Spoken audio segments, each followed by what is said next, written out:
Welcome to my channel. यो च्यानलमा चाहिँ मैले यही क्लास 10 को भिडियो भइहाल्यो, त्यसै गरी ब्याचलर्सको, मास्टर्सको र प्लस 2 को भिडियोजहरू हाल्ने गरेको छु। ती भिडियोजहरू चाहिँ गाह्रो गाह्रो टपिकहरूमा जस्तै म्याथमेटिक्स र अकाउन्टिङमा हुने गरेको छ। अब यस्तो जस्तै यो क्लास 10 को भिडियो हेर्दै हुनुहुन्छ भने सायद क्लास 10 मै पढ्दै हुनुहुन्छ होला। क्लास 10 को पनि म्याथमेटिक्सको केसमा लगभग सबै एरिया सिलेबसको सबै पार्ट कभर हुने गरेर चाहिँ मैले भिडियो हालि नै सकेको छु। अब यदि मेरो कन्टेन्ट राम्रो लाग्यो, मैले पढाउने स्टाइल राम्रो लाग्यो भने तपाईहरुले लाइक, सब्स्क्राइब र कमेन्ट गर्न नभुल्नु होला। त्यो बाहेक यदि तपाईलाई ट्युसन क्लासेसहरु चाहिएको छ, ट्युसन क्लास पढ्न मन छ भने WhatsApp नम्बरमा मैले यता प्रोवाइड गरेको WhatsApp नम्बरमा तपाईले मेसेज पनि गर्न सक्नुहुन्छ अथवा कल पनि गर्न सक्नुहुन्छ। अब ढिलो नगरिकन पढाइतिर लागौं है त। अबसम्म हामीले बैंक रिकन्सिलिएसन स्टेटमेन्टको कन्सेप्ट पनि बुझिसक्यौं, त्यसपछि एउटा दुईटा क्वेशन नि गरिसक्यौं है। अब त्यसपछि पनि यहाँ अर्को पनि क्वेशन छ, यो पनि अब त्यस्तै खालको क्वेशन हो हैन। यसले पनि कन्सेप्ट अन्डरस्ट्यान्डिङ चाहिँ बनाउँछ है त। अब बैंक रिकन्सिलिएसन स्टेटमेन्ट भनेको के भनेर त मैले पहिल्यै बुझाइसके। के हो त? के हो? करेक्टहरु के अनि भन्नु। तिम्रो क्याश बुक र त्यो पासबुकमा जुन डिफर्मिटी हुन्छ नि, त्यो डिफर्मिटी बुझाउने स्टेटमेन्ट चाहिँ बैंक रिकन्सिलिएसन स्टेटमेन्ट भयो के। किनकि क्याश बुकमा हाम्रो जुन क्याश बुक भनेको के त हाम्रो बुक भन्ने सोच है। हामी एउटा कुनै बिजनेस अर्गनाइजेसन हो भने क्याश बुकमा हाम्रो रेकर्डहरु राखिरहेको हुन्छ। पासबुकमा कसको रेकर्ड राखेको हुन्छ त? बैंकको रेकर्ड हुन्छ। भनेपछि अब क्याश बुकमा र पासबुकमा अलिकति रेकर्डहरु कहिलेकाहीँ फरक हुन आउँछ। यो कसरी फरक हुन आउँछ यो क्वेशन अनुसारै बुझ्दै पनि गइन्छ। त्यस्तो फरक चाहिँ के कारणले भइरहेको छ त्यो पनि देखाउनलाई र केही मिस्टेक छ भने त्यो पनि सच्याउनको लागि चाहिँ यो बैंक रिकन्सिलिएसन स्टेटमेन्ट युज हुन्छ। अनि त्यही स्टेटमेन्ट भनेकै बैंक रिकन्सिलिएसन स्टेटमेन्ट हो हैन। त्यही डिफर्मिटी हटाउने अथवा त्यही डिफर्मिटी हेर्ने स्टेटमेन्ट भनेकै। अब यो क्वेशनमा पनि बैंक रिकन्सिलिएसन स्टेटमेन्ट बनाउन लाग्छ कि छैन त? अनि यता अब डिफरेन्ट हेडिङ्सहरु दिएको छ। अब बनाउनतिर लागौं है त। के गर्नुपर्छ त बैंक रिकन्सिलिएसन स्टेटमेन्टमा? टेबलमा कतिवटा कलम हुन्छ बैंक रिकन्सिलिएसन? 5 वटा। 4 वटा कलम हुन्छ र? कुन कुन कलम हुन्छ ल भन। पार्टिकुलर अनि अमाउन्ट अनि पार्टिकुलर अमाउन्ट हैन। पार्टिकुलर्स हुन्छ एउटा, अमाउन्ट हुन्छ रुपीजमा लेखौं, अनि अर्को नि अमाउन्टै हो। त्यति त हुन्छ नि। यो त क्याश बुक अथवा पासबुक हैन नि त। क्याश बुक पासबुकमा छुट्टै हुन्छ, अर्कै खालको फर्मेट हुन्छ। यो त त्यो हैन। के भाङ्गे छ पकाइ त यसलाई अलिकति सिधा ड्र गरौँ टेबल पनि। किन सिधै हुन्छ नि त।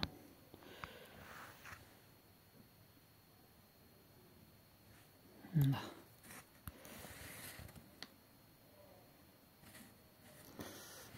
भाङ्गे हुन्छ पकाइ त सिधा ड्र गरौँ मलाई ल।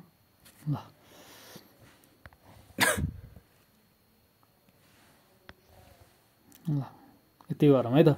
अब पार्टिकुलर्समा अब सबैभन्दा सुरुमा अब बैंक रिकन्सिलिएसनको म अलिकति फेरि छोटकरीमा अलिकति बुझाइदिइहाल्छु। तिम्रो यता माथि अब जस्तै माथि यो क्वेशनमा के दिएको छ त? Cash book balance shows a balance of 7130 भनेपछि कसरी लेख्नु पर्यो त? Balance as per cash book भनेर लेख्नु पर्यो हैन। सुरुमा balance as per cash book भनेर लेखिन्छ। त्यसपछि एड गर्नुपर्ने आइटमहरुलाई लेखिन्छ, तिनीहरुलाई एड गरिन्छ, र लेस गर्नुपर्ने घटाउनु पर्ने आइटमलाई लेखिन्छ। त्यसलाई घटाएपछि अनि लास्टमा के गरिन्छ त? फेरि सुरुमा balance as per cash book भने जस्तै लास्टमा चाहिँ त्यसको क्याश बुक लेखिया छ भने लास्टमा के लेख्नु पर्यो? ब्यालेन्स एज पर पासबुक लेखिन्छ। अब माथि ब्यालेन्स एज पर पासबुक लेखिया छ भने तल के लेखिन्छ त? Balance as per cash book. अब तिनीहरुमा के एड गर्नुपर्छ, के लेस गर्नुपर्छ त्यो अब एज पर पासबुकको केसमा छुट्टै हुन्छ, एज पर क्याश बुकको केसमा छुट्टै हुन्छ है। अहिले हामीले क्याश बुककै क्वेशनहरु गर्दै छौं, त्यसले क्याश बुककै हेरौं। पासबुकको पनि छुट्टै हुन्छ, त्यो पासबुकको अब एकछिनमा कभर नै गरिहालिन्छ हामीले। एड र लेस गरिन्छ भन्ने बुझ्नु पर्यो क्या अहिलेलाई। अब सुरुमा त अब क्वेशनले के दिएको छ त? Balance as per cash book दिएको छ कि छैन? क्याश बुक ब्यालेन्स सोज कति त? Cash book shows a balance of 7130 भन्यो नि। अहिले कसरी लेख्नु पर्यो त? क्याश बुक हेर्न, balance as per cash book भन्नु पर्यो। कति छ त? 7130। अब यो चाहिँ सिधै कता लेख्दिनु त? यो कलममा चाहिँ लेख्दिने है। 7130 रुपीज लेखिरहनु पर्दैन। माथि नै ब्र्याकेटमा रुपीज लेखेपछि यता तल रुपीज लेखिरहनु परेन। त्यो भइसकेपछि balance as per cash book भयो है। अब त्यसपछि interest on overdraft of ₹600 charge by bank. अब तिमीले सुरुमा क्वेशनमा अब यता भर्दै जानुभन्दा अगाडि पनि क्वेशनमै पनि अब के चाहिँ एड गर्नुपर्छ, के लेस गर्नुपर्छ भन्ने कुरा चाहिँ क्वेशनमै छुटाउनु पर्यो क्या। अब म पनि हामीले अब पहिला क्वेशनमै छुटाउँछौँ के एड गर्ने, के लेस गर्ने, अनि ती हेडिङलाई कसरी तल लेख्ने भन्ने कुरा, अनि त्यसपछि छुट्याइसकेपछि गरौँला है त। सुरुमा अब interest on overdraft of ₹600 charge by bank but not yet entered in cashbook भन्यो नि। अब ओभरड्राफ्टमा इन्ट्रेस्ट चाहिँ कति चार्ज गराएर रहेछ त ब्याङ्कले ₹600 चार्ज गरे हामीबाट होइन, तर यो चाहिँ क्यासबुकमा इन्टर गरिएको छैन भनेपछि यो चार्ज हो नि त, हामीले तिर्नुपर्ने चार्ज हो। क्यासबुकमा इन्टर गरिएको छैन भने चार्ज त तिर्नुपर्ने चार्जलाई त इन्टर गर्नु पर्यो नि त, पासबुकमा त त्यो इन्टर भइसकेको छ नि त। चार्ज बाई द ब्याङ्क भन्ने बित्तिकै के भयो त, ब्याङ्कको पासबुकमा त इन्टर भइसक्यो, हाम्रो क्यासबुकमा त इन्टर गराएको छैन नि। अब ब्याङ्कको पासबुकमा पनि माइनस हुने चिज अब यता पनि के हुन्छ, माइनसै हुन्छ हो, तर हामीले यता माइनस गराएको छ त छैन, त्यसो भए यसलाई के गर्नुपर्ने छ त, माइनस गर्नुपर्ने छ भन्ने बुझ्नु पर्यो, बुझ्यो। पासबुकसँग हामीले इक्वल गराउन खोज्दैछौँ कि अब ब्यालेन्स एज पर क्यासबुकबाट हामी के गर्दै जान्छौँ त, एड र लेस गरेर के बनाउँछौँ त, ब्यालेन्स एज पर पासबुक बनाउँछौँ नि त। त्यसैले पासबुकमा जस्तो खालको स्टेटमा छ अब त्यो ब्यालेन्स त्यहीसँग इक्वल गराउनलाई चाहिँ अब के एड गर्ने के लेस गर्ने भन्ने हिसाबले चाहिँ बुझ्नु पऱ्यो क्या। भनेपछि क्यासबुकमा यता के भने त interest on overdraft 600 charge by the bank but not entered in cashbook भनेपछि 600 त ब्याङ्कको पासबुकमा काटिसक्यो, क्यासबुकमा पनि काट्नु पऱ्यो कि परेन त, इन्टर भएको छैन भनेपछि इन्टर त गर्नु पऱ्यो नि, त्यो भनेर माइनस गर्ने हो। सेकेन्डमा के छ त, त्यसपछि interest of ₹825 collected by the bank but not entered in cashbook रे होइन। Interest of ₹825 collected by the bank भनेपछि ब्याङ्कले के गर्यो त, आफ्नो पासबुकमा कलेक्ट गर्यो, प्लस गरिसक्यो इन्ट्रेस्ट, तर हाम्रोमा के गरिरहेछ त but not entered in cashbook भनेपछि हाम्रोमा इन्टर गरिरहेछ त छैन, भनेपछि हाम्रोमा नि के गर्नु पऱ्यो, प्लस गर्नु पऱ्यो परेन, बुझ्यो। अब फोर्थमा हेरौँ है त, a cheque of ₹2400 paid into the bank but not yet collected होइन। चेक अफ 2400 अब पेड इन्टु भन्ने हिसाबले फेरि तिरेको अथवा लिएको भन्ने हिसाबले बुझ्नु भएन है। पेड इन्टु ब्याङ्क भन्ने बित्तिकै के हो त, ब्याङ्कमा जम्मा गरेको भन्ने बुझ्नु पऱ्यो, लिएको अथवा तिरेको भन्ने हिसाबले चाहिँ बुझ्नु हुँदैन है यसलाई। अब a cheque of 2400 paid into bank but not yet collected भनेपछि कलेक्ट हुन बाँकी छ होइन। हामीले ₹2400 ब्याङ्कमा बुझायौँ र त्यो चाहिँ के हुन बाँकी छ त, इन्टर हुन बाँकी छ कि ब्याङ्कमा चाहिँ के हुन बाँकी छ त, ब्याङ्कको पासबुकमा चाहिँ प्लस हुन बाँकी छ। हाम्रोमा के भइसक्यो त, त्यसो भए प्लस भइसक्यो भएन त, हामीले त चेक पाउने बित्तिकै हामीमा त आफ्नो अकाउन्टमा त क्यासबुकमा त के गरे हुन्छौँ त, प्लस गरिसकेका हुन्छौँ नि त। ब्याङ्कको पासबुकमा के भएको छ त, नट येट कलेक्टेड भनेपछि के भएको छ त, इन्टर भएको छ त छैन। अब हामीले प्लस गरिसकेको चिजलाई अब ब्याङ्कको पासबुकसँग मिलाउनलाई के गर्नु पऱ्यो त, माइनस गर्नु पऱ्यो कि परेन, बुझ्यो कि बुझेन। ब्याङ्कको पासबुकमा के भयो त, यस्तो भन्न खोजेँ क्या, ल पासबुक लेखौँ र क्यास लेखौँ है त। हाम्रो क्यासबुकमा के गरियो त, चेक पाउने बित्तिकै हामीले प्लस गरिसक्यौँ होइन, बट नट येट कलेक्टेड भनेपछि अब के छ त, चेक अफ 2400 अब हामीले पाउने बित्तिकै प्लस गरिसकेका हुन्छ क्यासबुकमा। अब ब्याङ्कमा पनि हामीले बुझाइसकेका थियौँ 2400 को चेक चाहिँ, तर ब्याङ्कले कलेक्ट गरेछ त छैन नि, ब्याङ्कले आफ्नो पासबुकमा इन्टर गराएको छैन भन्न खोजेँ कि, भनेपछि ब्याङ्कले यता प्लस गराएको छ त छैन नि। अब हाम्रोमा पनि क्यासबुकमा यता प्लस भएर राख्नु भयो त भएन नि त, यता एड गरेर त काम छैन नि त क्यासबुकमा, के गर्नु पऱ्यो त, माइनस गर्नु पऱ्यो परेन, त्यो भन्न खोजेँ क्या, बुझ्यो। यसलाई पनि के गर्ने, माइनस गर्ने भनेर यसरी नै क्वेसनमै अब प्लस माइनस लेखिदिन्छ क्या, त्यो भएपछि अनि सिधै तल चाहिँ अनि लेख्दै जान सकियो नि त। त्यो भएपछि त्यो भएर सुरुमै यो पहिला कुन चाहिँ प्लस गर्ने कुन माइनस गर्ने छुट्याउने गर्नु पऱ्यो, अनि बल्ल क्वेसन चाहिँ सल्भ गर्नतिर लाग्यो क्या, नत्र फेरि झन् कन्फ्युजन हुन्छ है इक्जाममा चाहिँ, त्यही गर्नु पऱ्यो। त्यही हिसाबले नै मैले गरेँ यता पनि। ल 5 नम्बरमा के छ त, ई नम्बरमा 2 cheques amounting to 2500 and 3500 were issued भन्ने बित्तिकै के बुझ्नु पऱ्यो, हाम्रो बिजनेसले इस्यु गर्यो भन्ने बुझ्नु पऱ्यो क्या। हाम्रो बिजनेसले दियो भनेपछि हाम्रो बिजनेसले कसलाई चेक दिइरहेछ भने त्यो त माइनस हुन्छ नि त हाम्रो अकाउन्टबाट, त हुन्छ नि हुँदैन, भनेपछि हाम्रो क्यासबुकमा माइनस भयो कि भएन। ब्याङ्कको पासबुक लेखौँ, यता हाम्रो क्यासबुक है त, ल हाम्रो क्यासबुकमा माइनस भइरहेछ। But not presented for payment भनेपछि के भन्न खोजा त, 2 चेक्स अकाउन्टिङ फर यति रुपियाँ were issued but not presented for payment भनेपछि त्यो हामीले जसलाई इस्यु गराएको थियौँ नि, जसलाई चेक दिएको थियौँ नि, उसले चाहिँ ब्याङ्कमा लगेकै छैन भनेपछि त पासबुकबाट माइनस भएको छ त छैन नि। त्यो छैन भने अब हाम्रो क्यासबुक पनि पासबुकसँग इक्वल बनाउनलाई के गर्नु पऱ्यो, क्यासबुकमा पनि प्लस गर्नु पऱ्यो गरेन, किनकि हामीले त माइनस गरेर राखेको थियौँ, घटाएर राखेको थियौँ, घटाएर त काम छैन नि त, त्यसैले प्लस गरिदिनु पऱ्यो भन्ने बुझ्नु पऱ्यो, बुझ्यो। यो पनि के गर्नुपर्ने रहेछ त, प्लस। यतै छेउमै सबै प्लस माइनस लेख्दै नै हुन्छ। ल बीको माइनस छ, सीको प्लस गर्नुपर्ने छ, डीको माइनस, ईको प्लस, यसरी नै लेख्दै जाने कि पहिल्यै। अनि ल लास्टमा चाहिँ के छ त, ₹3000 was directly collected by the bank on behalf of its client रे होइन। भनेपछि हाम्रो बिहाफमा के हाम्रो लागि चाहिँ ब्याङ्कले चाहिँ 3000 कलेक्ट गरिसक्यो अरे, डाइरेक्टली कलेक्ट गरेर ब्याङ्कले डाइरेक्ट कलेक्ट गर्यो भनेपछि पासबुकमा के भइरहेछ, प्लस ब्याङ्कको पासबुकमा त प्लस भइरहेछ, तर हाम्रो क्यास बुकमा के भएको छ त, प्लस भएको छ त छैन, प्लस त भएको छैन नि त, माइनस होइन। हाम्रोमा यस्तो भयो नि त, हाम्रोमा इन्टर गरेकै छैन, ब्याङ्कले कलेक्ट गरिसक्यो, हामीलाई थाहा छैन नि त भनेपछि अब हाम्रो केसमा के गर्नु पर्यो त, अब हाम्रो केसमा पनि प्लस गर्नु पऱ्यो नि त इक्वल पार्नलाई, बुझ्यो नि। त्यसैले अब हाम्रो केसमा पनि यो के भयो त, प्लस भयो नि त, ब्याङ्कले इन्टर गर्यो, ब्याङ्कले आफ्नो अकाउन्टमा प्लस गरिसक्यो, हामीले प्लस गर्न बाँकी छ भने त हामीले त प्लस गर्नु पऱ्यो नि त इक्वल पार्नलाई त ब्याङ्कसँग, त्यही हिसाबले गर्दा हुन्छ। इक्जाममा कसरी गर्दा हुन्छ भन्दाखेरि तिमीले अब यसरी एकदमै दिमागबाटै सल्भ गर्न अलिकति गाह्रो लाग्छ भने एक साइडमा चाहिँ यसो रफली क्यास र पासबुक लेखिदिने, अनि कहाँ प्लस भइरहेछ अनि प्लस भएछ माइनस गर्नुपर्छ, कता माइनस गर्नुपर्छ कि प्लस गर्नुपर्छ भन्ने कुरा त्यही अनुसार लेख्न त सकिन्छ नि त, त्यही हिसाबले छुट्याउँदा नि हुन्छ है। आफ्नो आफ्नो टेक्निक हुन्छ, कसरी गर्न सकिन्छ ल, बुझ्यो। प्लस माइनस गर्ने, कहाँ प्लस माइनस गर्ने बुझ्यो। अब यसलाई कसरी हेडिङमा लेख्ने र कसरी लेख्ने चाहिँ अब गर्दै जाउँ है त। Balance as per cash book कति छ, 7130 लेख्यौँ। अब एड गर्नुपर्ने सबै एड गर्न मिल्यो नि त, त्यही भएर हो कि अब एडको त फेरि एड कतै एड, सुरुको ल जस्तैलाई सुरुको केसमा त माइनसै छ, लेस फेरि एड फेरि लेस फेरि एड गरेर त हुँदैन नि त, एकै तालमा एडको कलम भ्याउने अनि लेसको कलम फेरि अर्को तालमा भ्याउने हिसाबले गर्न खोजे हो क्या। त्यो भएपछि त पहिल्यै छुट्याउनु पऱ्यो नि त, त्यही भएर प्लस माइनस माथि नै गर्नु राम्रो भन्ने हो। ल अब एडमा चाहिँ के गर्नु पर्यो त, एड लेख्ने यसरी लेख्नु पर्यो, पखाइ के भयो,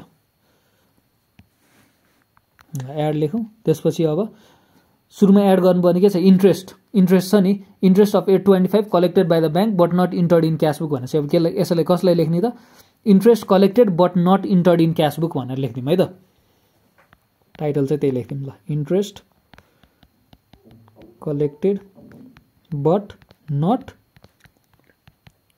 इन्टर्ड इन, यतै लेखौँ है, यतै एउटैमा अटायो भने राम्रो, इन क्यास बुक होइन त।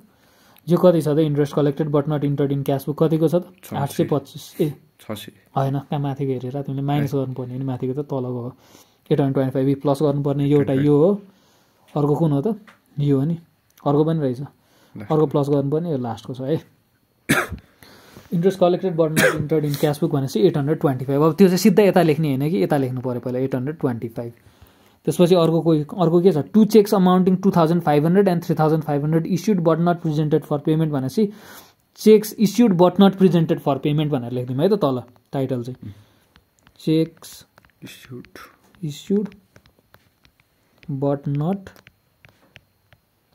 प्रेजेन्टेड फर द पेमेन्ट, यो चाहिँ यसरी लेख्दा। अब यो दुईवटा चेक छ नि त, त्यो केसमा अब प्लस गर्ने चाहिँ यसरी लेखिदिनु पऱ्यो, 2500 प्लस के गरिदिने 3500 पार्टिकुलर्समै भनेर लेखिदिने, तर यो प्लस गरिसकेपछि जुन भ्यालु आउँछ नि त्यो चाहिँ यता लेखिदिनु पऱ्यो क्या, 345 6000 हुन्छ यो त नि त, 6000 चाहिँ अनि यता लेखिदियो, बुझ्यो। इजिक्वल्स टु 6000 भनेर यतै नलेख कि, त्यो चाहिँ यता लेख्नु पऱ्यो, तर प्लस प्लस के गराएछ त्यो चाहिँ यता लेखिदिने क्या है, त्यो पनि भयो। अनि अर्को के छ त, 3000 was directly collected by bank on behalf of its client भनेको छ नि, भन्छ यसलाई कसरी लेख्नु पऱ्यो त, कसरी लेख्नु पऱ्यो, 3000 was directly collected by bank on behalf of its client, यसरी लेख्दैन कि। अब पासबुकमा यसरी लेख्दैन हुन्छ है, ब्याङ्क कलेक्टेड अथवा 3000 entered in passbook but not entered in cash book भनेर लेख्दै पनि हुन्छ, अथवा यही भाषामा लेख्दै पनि हुन्छ है। यसलाई चाहिँ कसरी लेख्दा अझ बेटर हुन्छ भन्दाखेरि यसरी नै लेख्दा हुन्छ, cash collected by bank but not entered in, के भन्ने त क्यास बुक हो नि त हाम्रो बुक त, क्यास कलेक्टेड बाई ब्याङ्क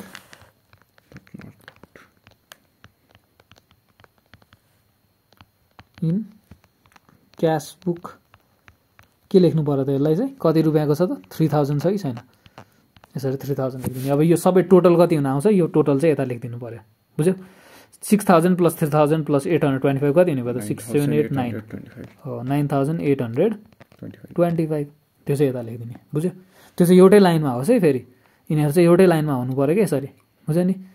फेरि यसलाई चाहिँ फेरि 9000 भनेर यता तल लेख्नु हुँदैन है, यसकै लाइनमा लेख्नु पऱ्यो ल। अब एड गरिसकेपछि अब घटाउनु पर्ने आइटमहरूलाई लेखौँ, लेसमा लेखौँ,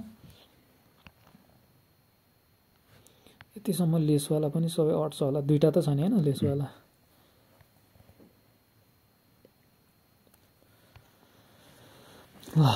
लेसमा के छ त सुरुमा interest on overdraft ₹600 charge by bank but not entered in cashbook भनेको छ नि। भन्छ अब यसलाई के भन्ने त interest on overdraft not entered in cashbook भनेर छोटोमा लेख्दा हुन्छ है। यसको मिनिङ चाहिँ गायब हुनु भएन, तर छोटोमा सर्ट फर्ममा लेखिदिने हो क्या। Interest on overdraft not entered in cashbook.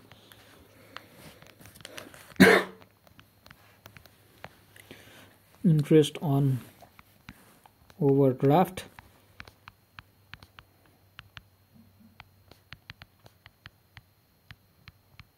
कति छ त interest on overdraft not entered in cashbook चाहिँ ₹600 छ कि छैन? ₹600 यता लेख है। अब यो नेगेटिभमा हुन्छ नि त, यो लेस गर्ने चिज हो नि त, त्यसैले यसलाई ब्र्याकेटमा लेख्दै नै हुन्छ क्या, बुझ्यौ नि। अझ बेटर लेख्ने ढङ्ग चाहिँ ब्र्याकेटमा लेखिदिन राम्रो हो क्या। माइनस भनेर त लेख्न हुँदैन, यसमा लेख्नै हुँदैन त्यो त।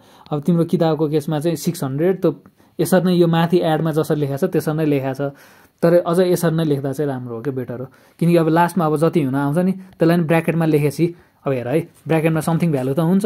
अब यसमा प्लस गर्नुपर्ने यो थाहा हुन्छ, अनि यो नि माइनस गर्नुपर्ने ठ्याक्क छुट्टिन्छ नि त, हेर्दा नि अलिकति प्योर देखिन्छ क्या। ल interest on overdraft not entered in cashbook भइहाल्यो। त्यसपछि अर्को कुन छ माइनस गर्नुपर्ने? Cheque of 2400 paid into bank but not yet collected होइन। भन्छ के भन्ने त्यसलाई चेक नट यसरी भन्ने हुन्छ, cheque of 2400 paid into bank but not yet collected भन्नाले के भन्न खोजा त हामीले ब्याङ्कमा डिपोजिट गरेको पैसा तर हामीले के गरेको छैन त्यसलाई ब्याङ्कले रेकर्ड गरेको छैन, बुझ्यो कि बुझेन? ब्याङ्कले रेकर्ड गरेको छैन, हाम्रोमा त एड भइसक्यो नि त त्यो।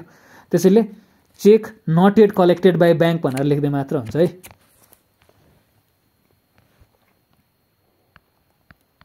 चेक नट येट कलेक्टेड यो चाहिँ आफ्नै ल्याङ्ग्वेजमा लेख्ने हो, तर ल्याङ्ग्वेज चाहिँ अलिक प्रपर हुनु पर्यो। ब्याङ्क चाहिँ कति हुने भयो त? यो कति रुपियाँको चेक हो त? 2400। त्यसलाई ब्र्याकेटमा के गर्ने 2400 लेखिदियो। यो लेखिसकेपछि अब लेस कति हुन आउँछ त? यो 2400 प्लस 600 भनेको कति हुन्छ? 3000 भयो। अब यो भइसकेपछि यति नै नचाहिने रहेछ, ल टेबललाई घटाइदिउँ ल। अनि लास्टमा चाहिँ के लेखिदिनु पऱ्यो त? अब माथि हामीले के थियो त ब्यालेन्स एज पर के भनेर लेखाएको थियौँ त? यता माथि ब्यालेन्स एज पर क्यासबुक लेखाएको थियौँ। अब तल चाहिँ के भनेर लेखिदिनु पऱ्यो त? Balance as per passbook.